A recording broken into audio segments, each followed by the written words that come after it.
Welcome back to McNulty's Book Corral. Today we're at Bright Angel Trail at the Grand Canyon in beautiful Arizona, and we are going to talk about one of my favorite books, Brighty of the Grand Canyon by the late great Margaret Henry. Here we go.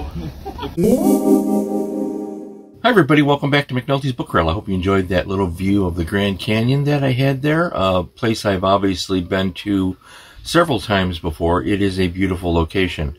I loved going back there. I've been there several times. Brighty of the Grand Canyon by the late great Margaret Henry, who was born in 1902 and died in 1997. I think I've told the story before that Margaret Henry was the first author that I met. That would have been the summer of 1967 when the movie version of Brighty of the Grand Canyon was released, starring Joseph Cotton.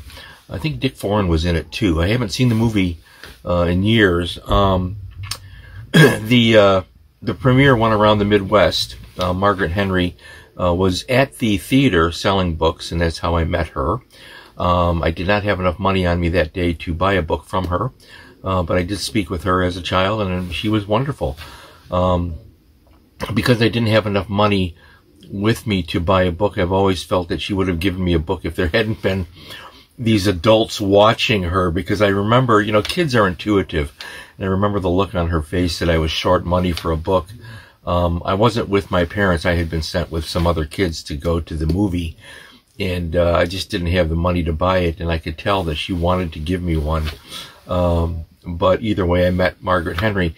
It was a funny little event. The movie was so-so, but the movie premiere had her. This was in Dundee, Illinois, at the Dundee Main Street Theater, for those of you that are from the area. And they had Jiggs the donkey, who played Brighty in the movie, was there, picketed around the corner. And Jiggs had let loose and kind of stunk up the sidewalk. And so as kids, we were really laughing at this incredible event to see this movie star mule letting loose on the sidewalk in Dundee, Illinois. But I met Margaret Henry. Anyways, the book is wonderful. Let's take a look at this edition. I have the cover scanned up. I'm going to take the dust jacket off. The illustrations are by Wesley Dennis, who is well known to some of you that remember him from some of the work he did for Scholastic Books. This was a Rand McNally book. Look at the end papers on this. Isn't that something? And the book is profusely illustrated throughout by Wesley Dennis. And Wesley Dennis would become Margaret Henry's favorite illustrator. Most of Margaret Henry's books are relating to horses, equestrian lifestyles, and stories about horses. They're wonderful books. I think I covered Misty before. So Brighty also has some color plates in it. So you can see the font too. So this is a great book for young readers. It is still in print. It does not have this cover on it. I think, well, the official reprint does not have this cover on it, but I think the interior illustrations are intact. I'm not sure about that.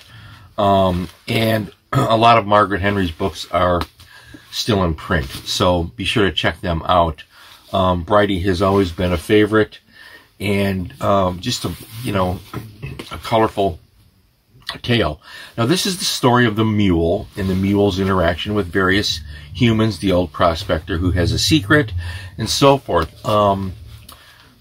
Theodore Roosevelt shows up in this book, which is really interesting because of his remarkable life, as I'm sure many of you know.